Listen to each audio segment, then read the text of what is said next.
Supreme কোর্টের যে direction ছিল সেখানে খানিকটা অস্পষ্টতা ছিল এবং সেই অনুযায়ী তাদেরকে এই পরীক্ষায় অংশগ্রহণ করতে সুযোগ দেওয়া হয়েছিল।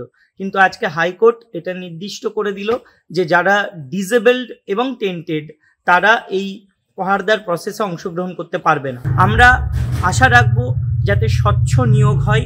যারা কর্মপ্রার্থী তারাও দয়া করে একটু সচেতন থাকুন যে আপনাদের আবেগ, যন্ত্রণা, স্বপ্নকে বিভ্রান্ত করে কেউ যেন আপনাদেরই পথে আইনি কাঁটা তৈরি করে আপনাদের চোখের জলকে তাদের রাজনীতির হাতিয়ার না করতে পারে। যদি আবার আদালত দাগিদের তালিকা প্রকাশ করতে বলে কমিশন প্রকাশ করবে, এখানে আমাদের কিছু বলার নেই। 2025-এর এই পরীক্ষায় আপাতত একাদশ দ্বাদশের ভেরিফিকেশন তালিকা প্রকাশ পেয়েছে।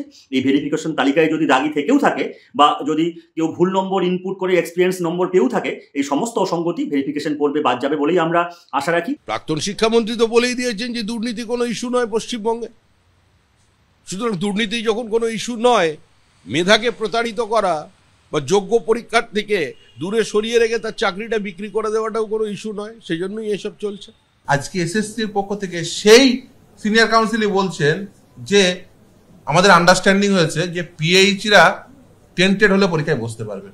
আসলে এসএসসির প্রথম থেকেই একটাই লক্ষ্য ছিল যে টেন্টেড ক্যান্ডিডেটদের ফাঁক করলে যদি কিছু টেন্টেড ক্যান্ডিডেটদের ঢুকিয়ে দেওয়া যায় তাহলে ওদের সুবিধা হবে।